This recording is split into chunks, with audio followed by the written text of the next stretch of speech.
Pessoal, tudo bem? Sérgio Pistarino, mais um episódio do H5 Podcast. Hoje eu tô com duas super convidadas. A gente vai falar sobre ginecologia e fisioterapia pélvica. Sabia que sentir dor na relação não é normal? E as medicações anticoncepcionais e a menopausa podem ganhar peso ou não? A gente vai responder essa e outras perguntas hoje no podcast, então fica atento. Eu tô aqui hoje com a Flávia, fisioterapeuta pélvica, e tô com a Beatriz, ginecologista. A gente vai começar esse assunto, espero que vocês gostem. Já aproveite, curte, comenta e se inscreve no sininho para os próximos episódios, que depois a gente vai integrar ainda mais profissionais da equipe dentro dos assuntos ginecológicos. Vamos começar, pessoal? Beatriz, se apresenta primeiro. Bom dia, meu nome é Beatriz, sou ginecologista e obstetra.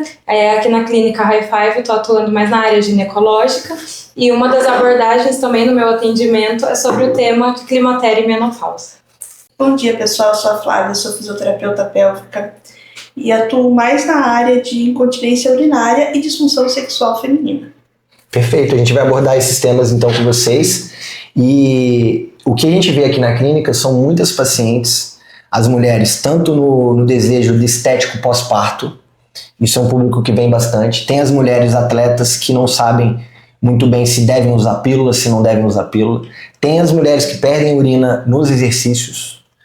E então eu vou começar com uma dúvida de uma paciente minha de consultório. Ela sempre vem com esse questionamento porque ela passa com uma outra ginecologista. E essa ginecologista sempre fala que os hormônios, tanto da pílula quanto os hormônios femininos, não atrapalham ela quanto ela acha que atrapalha na performance física. Você, Beatriz, você percebe esse questionamento com seus pacientes também?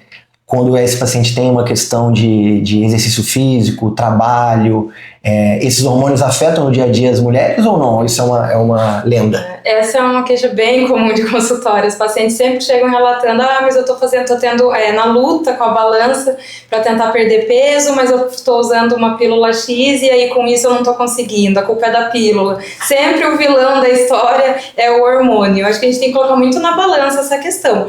Existem alguns hormônios em específicos que podem ter alguma interferência sim no ganho de peso, porém o que a gente tem que reforçar sempre é que é uma quantidade mínima. Então normalmente pelos últimos estudos varia entre de 2,5 kg a 3 no máximo, não além disso. Então uma paciente que de repente comecei a usar um método contraceptivo e ganhei aí, 7, 8 quilos no último mês por conta do anticoncepcional. A gente sempre tem que avaliar todo o histórico da paciente. Então, qual que é o estilo de vida, como que é a alimentação, se ela realmente tem uma prática de atividades físicas regular, porque nem sempre a culpa é do hormônio, como as pessoas costumam querer culpá-los, né? Então, acho que é algo que a gente tem que sempre avaliar todo o contexto. No caso dela, realmente assim, a ginecologista que colocava isso para ela. Como o hormônio é responsável? Como o hormônio está afetando tudo isso, então sugeria ela trocar de pílula, ou sugeria ela colocar outro método contraceptivo, como se isso fosse a grande causa. A gente sabe que a mulher tem uma função hormonal instável, né? No sentido de cada mês a gente tem um ciclo, quando a mulher não tem a pílula, né? Então meio que essa paciente, tudo ela culpa a questão dos hormônios, tanto para irritabilidade, quanto para o ganho de peso. E a ginecologista dela sempre pontuou que isso é normal, é por causa dos seus hormônios mesmo.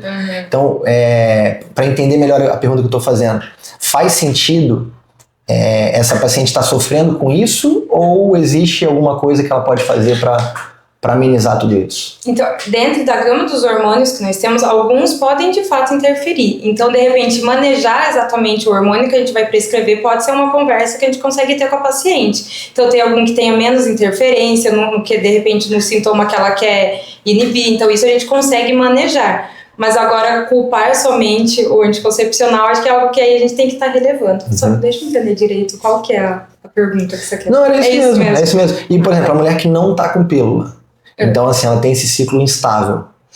Uma coisa que eu costumo comentar muito com os pacientes também, muitos falam tudo que é culpar os hormônios do comprimido, ou seja lá do método contraceptivo que está usando. Mas muitas esquecem que nós já temos os hormônios endógenos. Isso. E eles muitas vezes são em doses muito maiores do que quando a gente dá ele em comprimido. E quando a gente oferta o hormônio em comprimido, ele vai suprimir o nosso ciclo fisiológico. Então ele vai estar às vezes dependendo, claro, né? Até menor do que o endógeno. Então será que realmente a pílula é o culpado de tudo, sendo que o seu próprio hormônio corporal vai estar produzindo uma quantidade maior? Sim. Então isso já é algo para se pensar, acho que até para refletir. Fala um pouquinho mais de pílula, para quem está escutando a gente e não usa pílula, às vezes está curioso, eu preciso usar? E tem a pessoa que usa e está pensando, eu tenho que retirar? Né? Então, o que aparece nas suas consultas? Quais são as indicações do uso da pílula? A gente tem vários públicos. Eu acho que eu trabalho muito com o público jovem, que são as adolescentes ou pré-adolescentes que acabaram de entrar ali no período da menarca, que é a primeira menstruação, e às vezes ali depois de uns 3 anos, 4 anos depois da primeira menstruação, continua com aquelas queixas de irregularidade menstrual, o fluxo menstrual é muito aumentado, que acabam interferindo na rotina diária, então não consegue ir para a escola, não consegue fazer atividade física, porque tem aquele fluxo muito intenso, fica pelo menos de 7 a 10 dias, tem que ficar parada em casa por conta de cólica, por conta de dor, e aí eu acho que vale a pena, independente do efeito contraceptivo ou não, a gente pensar numa prescrição hormonal para essa paciente no sentido de regular o ciclo menstrual dela. E aí a gente sempre acaba pensando numa pílula com hormônio que não vai interferir tanto na questão da pele, que a gente consiga trabalhar, porque muitas vezes adolescentes têm essa queixa, que quer ficar com o rosto mais com menos acne, com a pele menos oleosa. Então a gente tem esse público que tem hormônios específicos que a gente consegue passar. E eu acho bem interessante a gente pensar em um tratamento para paciente e não querer falar somente que é normal sentir cólica, é normal ter esse fluxo tão intenso, e normalizar um negócio que está interferindo no dia a dia da paciente. Então tem o que a gente fazer por ela. E o outro público é realmente pensando na contracepção. E aí tem que ver muito do perfil de cada paciente. Eu costumo falar, inclusive nas redes sociais, um pessoal que me conhece, eu falo assim, o melhor método contraceptivo é aquela que a paciente se adapta. Então não tem o melhor que eu vou falar, sempre esse é o melhor método. O melhor é o que a paciente melhor vai se adaptar. Então se for a via oral, a paciente não tiver nenhum problema em tomar comprimido, vamos prescrever o via oral. Desde que você lembre todos os dias, tome sempre no mesmo horário. A taxa de falha vai conforme a forma como ela utiliza, né? Agora, não vou lembrar de tomar o comprimido, eu sempre esqueço, então vamos pensar alguma coisa de longa duração? De repente, um dispositivo intrauterino que tem uma duração de entre 5 a 10 anos, ou um Implanon que tem duração de 3 anos, ou até mesmo a injeção, os injetáveis também é possível. Então, nós temos várias vias de absorção que pode ser prescrita, seja ela injetável, dispositivo intrauterino, seja o implante intradérmico, o adesivo, anel vaginal. Então, vai da forma como a paciente se adaptar. E conforme a demanda dela do hormônio que vai ser mais benéfico para a paciente. Você acabou respondendo a próxima pergunta que eu ia te fazer.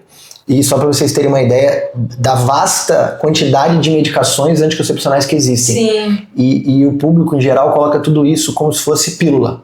Né? Tudo é pílula. Então, a pílula pro lado bom é pílula e coisa pro lado ruim é pílula também. E que, na verdade, existem substâncias ativas ali em cada pílula. E existem quantos tipos? 200 tipos, sei lá, milhares de tipos. E aí dentro desses tipos existem os orais, o intradérmico, o injetável, que dependendo da forma de absorção também muda os efeitos. Exato. Né? Ou duração. Duração, o tempo que ele vai ficar no organismo, até mesmo tem muitos que falam, tenho medo de usar o anticoncepcional por muito tempo e depois se eu quiser engravidar ele vai ficar no corpo. Não tem um tempo determinado, depende muito do tipo de medicação que você utilizou. Então isso é um mito, o problema é que muitas vezes acabam utilizando durante 10, 15 anos um método contraceptivo e aí só vai parar entre os 35, 36 anos de idade, que é o horário que o ovário já começa a entrar em falência. Não foi a pílula que levou, é o envelhecimento normal fisiológico da mulher. Exato, e aí acabam culpando a pílula. Então acho que é uma coisa que a gente tem que quebrar um pouco esse tabu na sociedade. Eu acho que tá tendo uma geração aí que tá culpando muito os hormônios, é tudo anti-hormônios, é a geração anti-hormônios. Eu tenho recebido muito isso. Eu acho que assim, na verdade, não é... sumiu a palavra. Acho que essa geração, na verdade, ela tá muito polarizada. Sim. Que é o sentido, ou você é 880, ou é a geração que quer usar todos os hormônios, ou a geração que não quer usar nenhum. Exato. E a gente, como médico e profissional da saúde, a gente tá o tempo inteiro tendo que equilibrar isso. Exato. O paciente que mais precisa do remédio é o que não quer usar.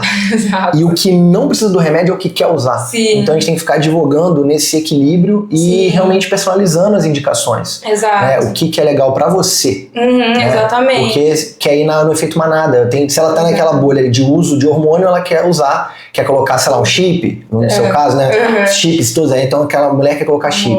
Aí a outra tá na linha bolha mais natural, que ela quer tirar a pílula. Independente de que ela vai ter filho ou não, ela quer tirar os hormônios. Exato. Né? Então tem essas bolhas hoje estão muito polarizadas, né? Sim. E eu acho que deve enfrentar isso muito no consultório, não? Sim, muito. Tem as opções também não hormonais. Se o desejo do paciente é não engravidar somente, se não for para trabalhar os outros efeitos de ciclo menstrual, irregularidade, endometriose, adenomiose, a gente consegue fazer efeito contraceptivo sem o hormônio. Por exemplo, um DIU de cobre ou de prata. É possível. Mas assim, a verdade não tem a desculpa mais de não uso contraceptivo porque não me adaptei. Não, peraí, vamos conversar isso daqui direito, porque tem uma gama muito grande aí de opções. Então, não me adaptei com comprimido porque não consigo tomar, me faz mal, me deu ânsia, tudo bem. Então, mas a gente tem um injetável, a gente tem um DIU, nós temos uma vasta opções aí que é possível utilizar. Então, acho que não tem, mas hoje em dia, tanto essa desculpa de não me adapto com o método contraceptivo. E linkando com a Flávia agora, a fisioterapia pélvica, ela vai ter várias áreas de atuação. E inclusive até algumas áreas de atuação que são efeitos colaterais de hormônios, né? Ou a falta de alguns hormônios também, né? Então levando a ressecamento, secura, né? Falta de motilidade vaginal, enfim, rigidez. E você percebe isso também, por exemplo, pacientes, já linkando com isso, tem sentido que os pacientes chegam com alguma demanda hormonal ou falta de hormônios, ou que se queixam também dessa questão hormonal quando chegam com o paciente da fisioterapia pélvica? Eu percebo muito, elas se queixam muito que após o início do anticoncepcional, elas diminuiu o libido, diminuiu lubrificação, então a gente vai trabalhar nessa área e eu sempre recomendo que volte para o ginecologista para adaptar melhor esse método que está utilizando. E aí a gente trabalha de diversas formas para aumentar essa lubrificação com exercícios, com terapias mesmo manuais, com técnicas mais massagem perineal, mas sempre recomendando que volte para ver se a adaptação com a medicação foi a correta ou não. Então a gente sempre trabalha essa parte. O que mais de demanda que você vê mais chegando nos seus atendimentos, das mulheres? Das mulheres, assim, na parte anticoncepcional, com certeza secura vaginal e diminuição de libido. Diminuição de libido. E outras áreas? E as outras áreas as que chegam muito são incontinência urinária e prolapso de todos os órgãos, na verdade. Eu já peguei um prolapso total, mas aí é caso cirúrgico. A gente só prepara para o pré-operatório, né, para o paciente trazer esse fortalecimento muscular para pós-operatório a gente já conseguir ter uma consciência corporal maior, porque o pós-operatório o paciente já vai estar um pouco com dor, com um pouco de medo. Então, assim, eu gosto de trabalhar o pré-operatório. E como que esse paciente surge para você? É o ginecologista que indica, ou o paciente mesmo viu e falou, nossa, eu tenho que procurar alguma ajuda? Em grande maioria, o ginecologista indica. Mas alguns, assim, raros aparecem e falam assim, olha, eu percebi e resolvi procurar você primeiro. Até na incontinência também? Até na incontinência. Prefere primeiro passar por um médico para ter certeza se precisa ou não. Sim. Até porque a fisioterapia pélvica ela ainda não é tão conhecida. Exato, por isso que eu te fiz essa pergunta. Ela não é tão conhecida. Então, alguns pacientes chegam e falam assim, eu nunca tinha ouvido falar em fisioterapia pélvica, o que a gente vai fazer? Então, sempre meu primeiro atendimento é uma avaliação e uma explicação do que vai acontecer ali durante a consulta, mas geralmente elas vêm por indicação médica. Conta um pouco mais disso, Flávia, como que é? Imagina alguém que nunca fez fisioterapia pélvica até ali. Então ela pode estar fantasiando um monte de coisa. O que dá para descrever? Eu sei que na prática seria totalmente diferente, mas o que dá para descrever para o pessoal entender como seria um atendimento de fisioterapia pélvica? Então, geralmente elas chegam muito aflitas e elas saem com um pouco de vergonha do que a gente vai fazer, porque eu tento explicar para elas que vai ser como um exame ginecológico, porém mais demorado, a parte de avaliação física mesmo. Porque eu preciso entender como que está a lubrificação dessa musculatura, como que está o aspecto, a cor, porque se ela está com irrigação sanguínea menor, ela fica mais esbranquiçada, diminui a elasticidade. Então eu sempre preciso avaliar mesmo com toque vaginal. Então faço o toque, analiso como está, né? Consigo analisar a força dessa musculatura. O prolapso também dá para fazer essa avaliação de tamanho e qual é o grau desse prolapso no consultório. Mas é super tranquilo, apesar de elas ficarem muito aflitas, é super tranquilo. Precisa de ter a maca ginecológica, a paciente não ficar com aquela posição de perna aberta ou não? Eu prefiro que elas fiquem mais confortáveis mais natural possível. Isso. Algumas gostam de encostar, tipo, geralmente elas dobram a perna, eu fico mais lateralizada para elas encostarem, para elas não sentirem tanto desconforto como se eu tivesse o tempo todo olhando para elas, porque elas têm muita vergonha da gente avaliar a parte vaginal mesmo. Então eu sempre falo, explico, eu avalio olhando, preciso olhar para enxergar essa musculatura, mas depois na parte do tratamento em si a gente consegue fazer mais lateral para elas não se sentirem tão desconfortáveis, sempre cubro elas para também trazer um pouco de conforto para elas, um pouco mais de segurança. Mas E você eu sou homem, então imagina que eu tô aqui totalmente intruso nisso. Eu tô nas minhas fantasias também aqui. Na fisioterapia ortopédica, a gente sabe que essa lesão ou essa anormalidade vai gerar um certo desconforto físico mesmo. Então o fisioterapeuta vai mexer ali no joelho, no tendão e vai doer um pouquinho, até fazer um trabalho analgésico antes. Na fisioterapia pélvica, então eu tô só na imaginação. Acontece também isso? Vai gerar um desconforto ou tem que fazer um preparo de analgesia para fazer determinado exercício? Então, eu geralmente sempre começo com liberações de pontos. Então eu sempre brinco com as pacientes que é um músculo como qualquer outro, então eles podem ter os mesmos nozinhos musculares. Sim, imaginei isso. E para liberar esses pontos, eles vão gerar um leve desconforto, uma dor, mas assim, a gente vai tentar trabalhar liberando esse ponto quanto mais rápido, mas sempre respeitando esse limite de dor do paciente. Então ele gera um pouco de desconforto mesmo, mas geralmente é só nas primeiras sessões, depois a gente também pode trabalhar a analgesia. Quando eu vejo que eu peguei uma paciente na semana passada, que ela tinha grau 10 de dor, assim, em todos os pontos. E aí a gente começou a investigar um pouco mais, comecei a perguntar um pouco mais a fundo. Ela tem fibromialgia, ela tem outras coisas que também vão interferir. Então eu começo sempre com a analgesia, com a parte de eletro mesmo, para uma analgesia local. E depois também a vibração, que ela é muito benéfica para essa parte. A vibração assim me ajuda muito. A gente tem os vibradores clínicos que ele tem uma ponta diferente, é uma ponta mais inclinadinha mesmo, que eu consigo pegar melhor esses pontos de dor, esses pontos de pressão e liberar isso. Então a gente consegue trabalhar com a parte analgésica e liberação de dor depois. Você tem alguma, Beatriz, lá no dia a dia, tanto na sua formação e tudo, a fisioterapia pélvica era presente ou é algo que realmente é uma parcela pequena da população que tem acesso? É uma parcela bem pequena, baixa, né? Que tem esse acesso. Hoje, agora no atendimento mais particular, a gente consegue fazer esse remanejamento, trabalhar assim, esse trabalho multidisciplinar, e é muito interessante porque tem demanda, tem demanda, e é bem legal quando o trabalho consegue ser feito em conjunto, o resultado é totalmente outro. Então, às vezes, vaginismo, que não é raro a gente aparecer pacientes jovens e que tem o vaginismo, então tem esse histórico, pacientes na menopausa, com dispareunia, então acho que uma coisa interessante que eu ando percebendo é que tem muitos jovens com disfunção sexual. Muitas pacientes de 20, 22 anos que estão aparecendo com queixa sexual, e aí antigamente as mães sempre achavam que era normal, as mães e as avós, e quando elas chegam, a mãe fala, não, isso aí vai passar um dia, isso aí vai melhorar. E aí passa 2, 3 anos de relação e não melhora. E aí elas aparecem. Então é um número muito grande. Mas talvez isso é pela informação atual, a internet e tudo mais. Porque antes, imagina, dos nossos avós para nossos pais, os pais tinham que aceitar o que os avós falavam, no sentido de é dor, é normal e acabou.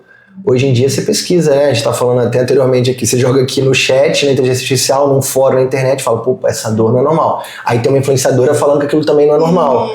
Então, acho que acaba tendo mais diagnósticos e mais precoce. E antes ficava tudo embaixo do tapete, né?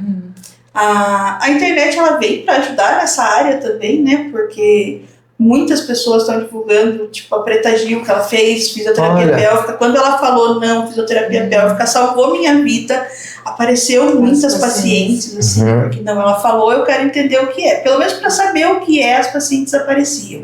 Então, assim, ajuda bastante essa divulgação mesmo de fisioterapia. Sim, sim. E a perda urinária? É algo presente nas consultas, Beatriz? É bem comum, mais do que eu imaginava. Conforme você vai atendendo uma demanda de pacientes, você vai percebendo o quanto que elas têm essa queixa. Às vezes não chegam por conta da queixa da incontinência, mas no decorrer da anamnese, no decorrer da conversa, sempre acaba investigando como que está a função intestinal, urinária, está tudo bem, e a incontinência ela é bem presente. Quando começam a praticar as atividades físicas, elas começam a observar essa perda urinária, ou até mesmo depois da menopausa, os pacientes com uma certa idade começam a relatar a questão de não conseguir mais ter essa continência, de acabar perdendo sem mesmo perceber. Sim. Ou quando faz tosse, espirra, nos mínimos esforços já começam a ter essa incontinência. E eu acredito, não sei se eu estou certo, com o avançar da idade, isso é comum piorar os sintomas da incontinência urinária, ou não, não tem essa relação de idade, e aí a gente consegue também, tem uma questão hormonal da menopausa, por exemplo, o idoso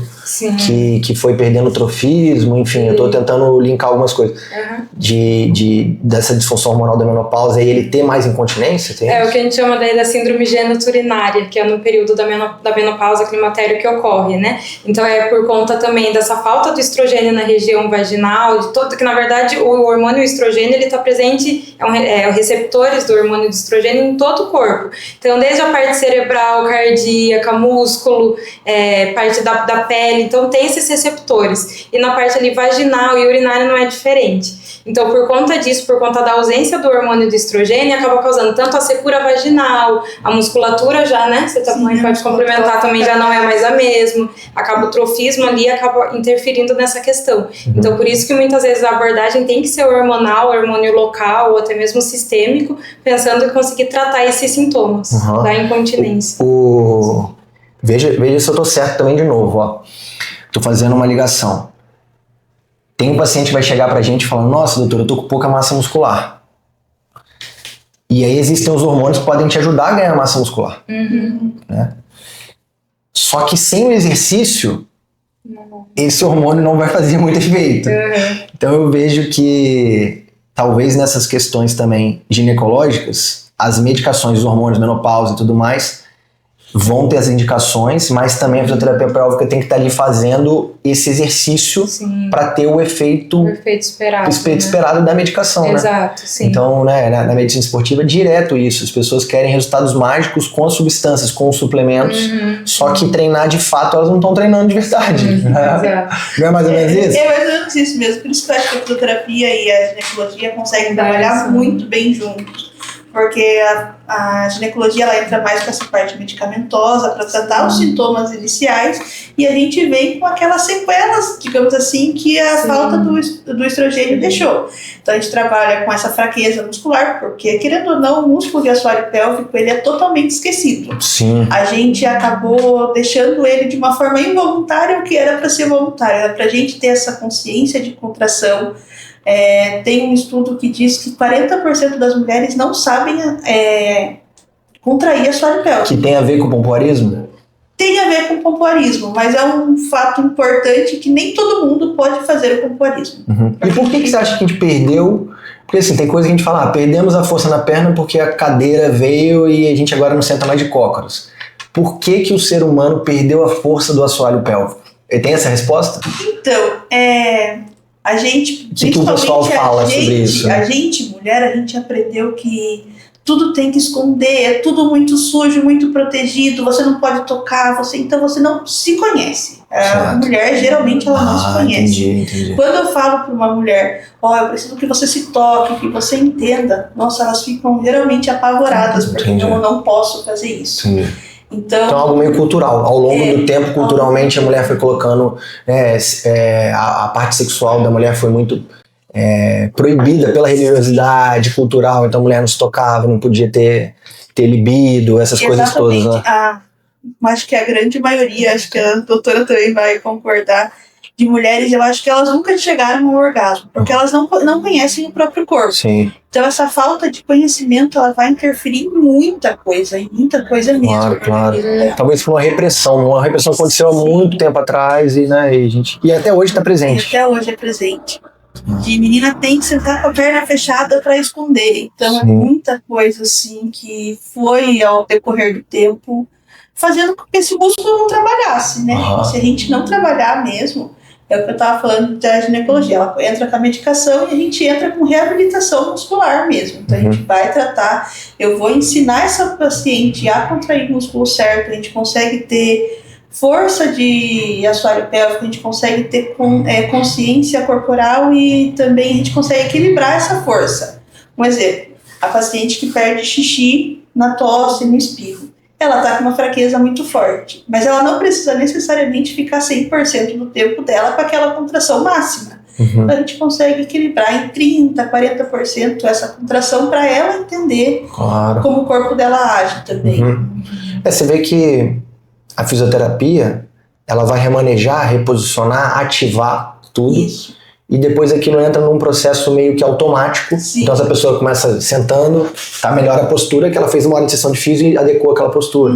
Ela não vai ficar o tempo inteiro aqui travada. Imagino que ali também na parte ginecológica é algo assim. É algo assim. Você estimula algo que está paralisado e aquilo volta a ser ativado normalmente depois. Eu geralmente falo para os pacientes que praticam atividade física é tentar adicionar essas contrações durante a atividade. Muito. Então, vai carregar um peso? Faz a contração, faz o exercício, relaxa. Então, para elas colocarem de forma que elas consigam mesmo controlar, de forma voluntária, essa contração no dia a dia e vai começar a gerar um costume delas e aí melhora muito essa questão do sintoma. Legal. No levantamento de peso, no CrossFit, os professores têm uma ciência grande dessa contração interna, né? Então a gente fala muito de core, e aí tem uma parte, a parte do assoalho pélvico, né, do core, não é só isso, mas em muitos exercícios lá dentro do CrossFit, a gente fala, tem que fazer o rabo de cachorro, tipo assim, apertar realmente o bumbum, o glúteo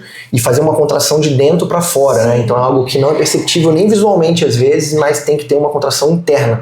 Então trabalhar pessoas, né? Trabalhar uma série de musculaturas profundas e que, enfim, se você não consegue com um profissional, um educador físico, um fisioterapeuta, mostrar o que é ativar, a pessoa só por falar, ela não sabe ativar, ela não consegue ligar aquele ponto. Né? Geralmente é uma das coisas também que a gente utiliza bastante alguns equipamentos, aparelhos para essa paciente entender qual é a musculatura. Eu também gosto bastante de eletroestimulação intracavitária, que é a interna, para a paciente, para despertar melhor essa musculatura e a paciente entender que é aquele músculo que ela precisa estar contraindo.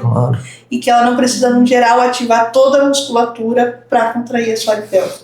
Também excesso de ativação, às vezes elas ficam o dia inteiro tentando contrair e elas chegam, nossa, eu voltei com uma dor lombar. Imagina. E eu falo, tipo, olha, você está contraindo no lugar errado, vamos trabalhar de novo. E assim a gente vai trabalhando para a consciência mesmo de qual músculo ela tem que trabalhar. E dentro desse público tem uma grande também, vamos falar assim, as mulheres sofrem muito numa fase da vida com a incontinência urinária, mas depois, ou ao mesmo tempo, estão sofrendo com sintomas da menopausa. Sim. Quer falar um pouquinho dos sintomas da menopausa?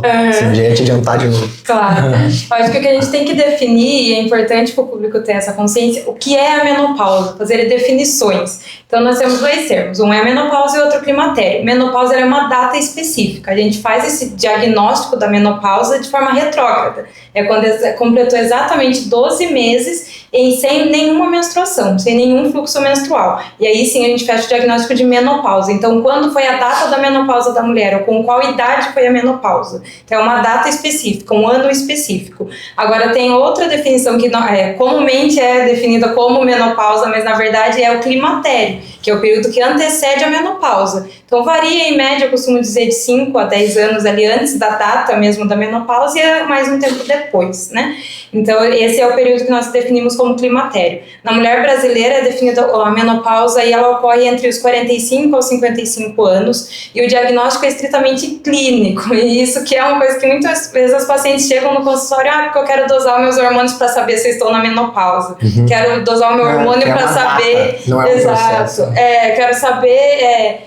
a dosagem do meu hormônio para saber se eu tenho indicação de tratamento. Não, vamos ver quais são os seus sintomas, qual que é a faixa etária. Dependendo da faixa etária da paciente, se ela já está naquele período que nós já é conhecido, que vai estar nesse período de transição, o hormônio, na verdade, não vai ser definitivo para o tratamento. Então, ele é clínico. Se eu já sei que a paciente está tendo sintomas, já está tendo queixas, já está tendo uma irregularidade menstrual, a gente já consegue fazer uma abordagem. Então, o resultado do exame laboratorial não vai definir a conduta. É possível fazer a coleta do exame, claro, se estiver antes desse período, antes dos 40 anos, se tiver alguma queixa, né, diferenciada, a gente consegue fazer essa dosagem sem nenhum problema, mas não é necessário, né, estritamente laboratorial o diagnóstico. Então, os exames mostrariam o climatério acontecendo, talvez. Mas não a definição da menopausa. Não a definição, exato. E também, às vezes, o climatério está acontecendo e a dosagem hormonal está ali perfeitamente normal. Depende do momento que você está verificando ali, né? Exato. O exame é uma fotografia do dia. Exato. Então, e a mulher vai oscilar esse hormônio o tempo inteiro. Sim, então não é definitivo para a conduta. Verdade. Isso que é importante. Chegam para mim também, né, esses questionamentos, né? Porque vem o link do ganho de peso. Sim. Então é assim, mulheres que chegam com 40, 45 anos, 50, falam, nossa, agora eu comecei a ganhar peso. Sim. Tem uma série de coisas que tá fazendo ela ganhar peso. Só que ela já começa a pensar, será que eu tô na menopausa? Aí ela questiona isso. Tem algum exame que a gente possa fazer? Será que eu já não tenho que fazer reposição hormonal? Então esses questionamentos chegam por conta do primeiro sintoma, que é o ganho de peso. O sinal é o sintoma de ganho de peso e o que vem em volta. Aí levanta isso, igual levanta hipotireoidismo, né? Será que eu tô com a tireoide boa? É a explicação, né? Então chega esse questionamento. E no final das contas, a menopausa pode ser sim um processo, vamos falar assim, relevante para o ganho de peso, ou isso também é um mito ou paradigma? Ele pode estar associado, claro que não de forma exclusiva, mas ele pode estar associado. E a paciente costuma sentir mais no período da menopausa porque o acúmulo de gordura corporal acaba se fixando mais nessa região abdominal. Então é aí que é o horário que a paciente observa mais essa diferença na composição corporal. E por isso que acaba tendo mais essa queixa mais do que antes, né? Então, como eu estava dizendo, o estrogênio ele é presente no tecido adiposo também, que é no tecido de gordura. Então, ali, o horário que o estrogênio, a falta do estrogênio não começa a agir ali, então ele muda a composição do corpo. A diminuição do estrogênio, ele acaba interferindo na questão da composição corporal. Por isso que a paciente percebe mais essa diferença do que em outros períodos da vida. Então, agora, uma coisa que é muito importante falar, que está relacionado com essa questão da atividade física e da alimentação, porque pacientes que são mais sedentárias, que têm uma alimentação inadequada, com consumo maior de cafeína, de açúcar e de gorduras, acabam tendo mais sintomas da menopausa do que outras pacientes. Isso é comprovadamente já. Então, pacientes que são tabagistas, consumo de álcool e esses outros fatores que eu citei anteriormente, acabam tendo mais os sintomas, inclusive dos fogachos, que é a maior queixa aí da menopausa. Aí a gente volta a falar, como todo capítulo aqui a gente volta a falar sobre o estilo de vida saudável. Então, se você tem um estilo de vida saudável, que é isso, não beber excessivamente, ou não beber, não fumar, praticar exercício físico, dormir bem, você vai ter menos chance de ter os colaterais da menopausa. Exato, e às vezes nem sem precisar de alguma terapia hormonal futuramente. Eu queria perguntar uma coisa pessoal agora.